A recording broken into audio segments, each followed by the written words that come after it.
Okay, Nick and Andy, Leeds United against Arsenal coming up this weekend at Ellen Road. Tricky away trip for the leaders, Arsenal. Can they get back to winning ways in the Premier League, Nick? Because everyone's getting a bit nervous around them right now.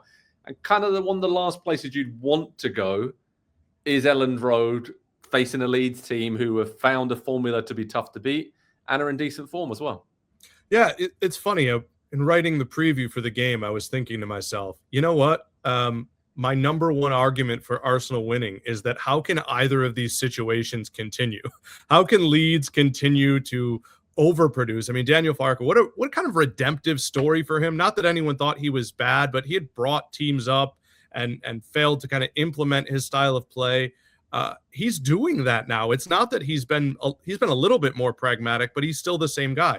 But at the same time, as good as they've been, I think you would lost 1 out of 10. Arsenal, hello guys, you're great in the Champions League.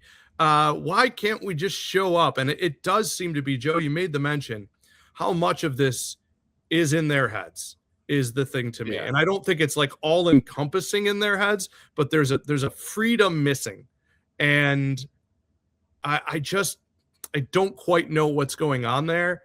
And yet, as I look at this game, I know I'm rambling here, I just can't help but think Arsenal can't keep playing this bad and Leeds can't keep playing this good. Yeah, I mean, logic checks out, right, Andy? But at the moment, the logic's kind of going out the window for Arsenal because in theory, the squad they've built, the amount of talent they have, I mean, creativity should be the last problem that this Arsenal team has. But it's there to see, right? I mean, they're not the top team in the Premier League in terms of XG from open play. I mean, they've been relying a lot on set pieces, all the rest of it. That's kind of got them through top of the league. As to this point, they're 4 points clear of City and Villa heading into this weekend. So it's not disastrous, but I think we saw it last weekend in that shock defeat at home against Man United. It's the pressure building. It's the intangibles. Like, we love analyzing the game and using all the stats and everything you could possibly put together to analyze a team. But there's some things you can't analyze. And right now, everyone's talking about it's the first trophy, it's the first title that really helps you get over the line long term. And Arsenal are having problems with this, and it's very, very clear to see. Yeah, I do. I think they tighten up against the other big teams, and I think a lot of it is by design, probably. And I think a lot of this comes back to Arteta.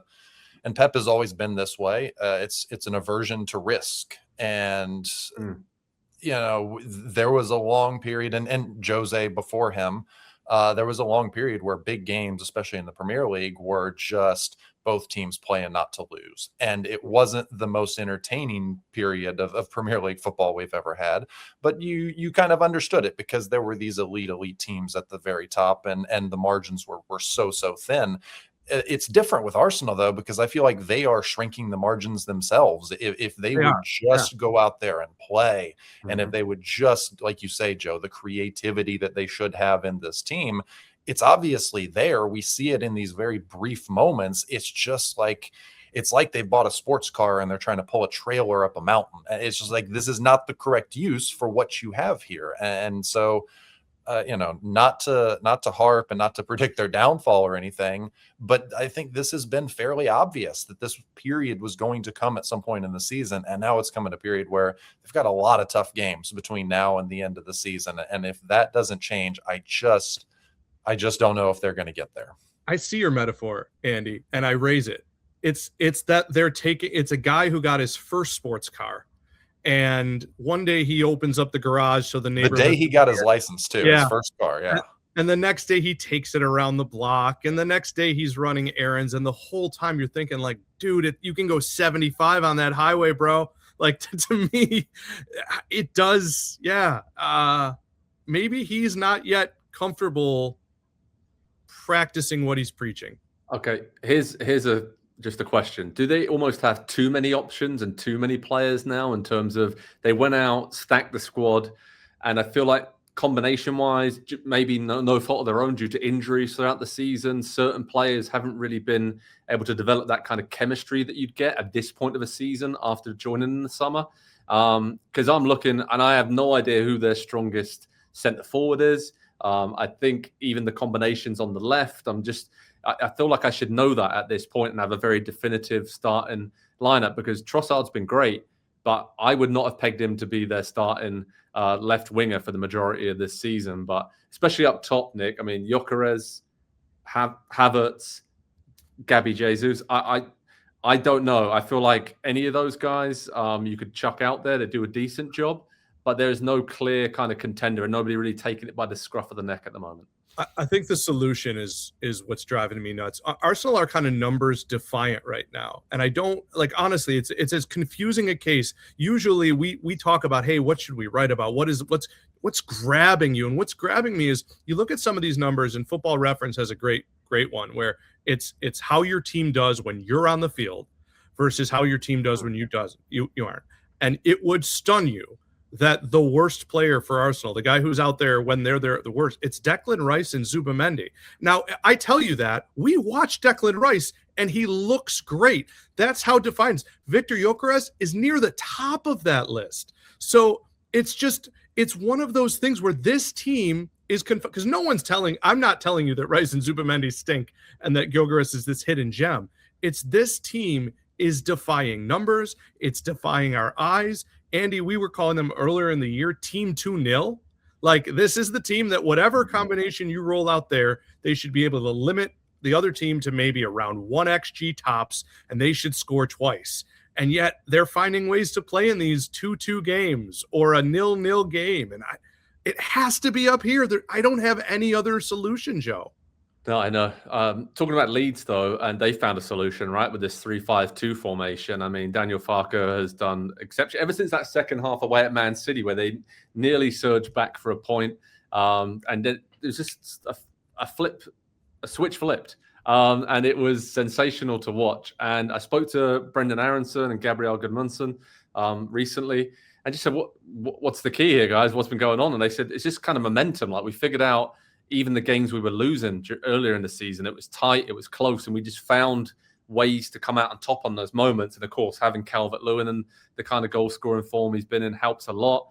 They're an entertaining team, right? They've been flooding forward and scoring a lot of goals. And again, as a USMNT fan, like we all are, Brendan Aronson being at the front of that and being man of the match for them against Everton on Monday has been exceptional to watch, the way he's buzzing around and linking up midfield and attack. And again, the Ellen Road factor, that is a fierce, mean, Premier League players, Arsenal players are used to playing in intense atmospheres, but there's something different there. It's a throwback, and Leeds have been really good at home against the big boys this season, Andy. I mean, beating Chelsea, drawn against Liverpool, Man United, and I don't know. I could see a draw very easily in this game. That's what I'm going to go over my prediction for 1-1, but what do you think is going to happen? Yeah, I agree. And I think a lot of it's the system for Leeds. It's designed to funnel the ball out wide, like very, very wide when you've got the 3 center backs. And Arsenal kind of already do that anyway. And for a team that has, Odegaard and Saka and Eze, they just kind of get it wide and cross it in a lot. And I think Leeds are prepared to deal with that for most of the game. Can they defend set pieces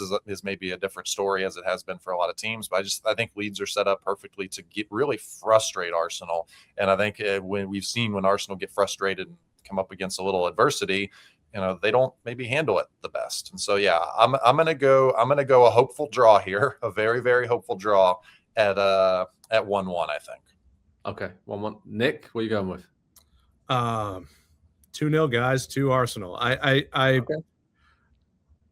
just look at what they were, the luxury they afforded themselves by being where they were on the Champions League table, and being able to, at home, just play really whoever they wanted. We got a Norgard sighting, guys. I think they should be well rested. Did I see Gyökeres even scored a goal in that one? Yeah, goal and an assist. Havertz goal and an assist. Even Martinelli scored, which is a pending apocalypse sign. So, me, I'm not really big on him. I think Arsenal really. It wouldn't stun me to see what you guys are talking about, but they got to do it, man. This is 3 points for them and a little bit of the steadied ship.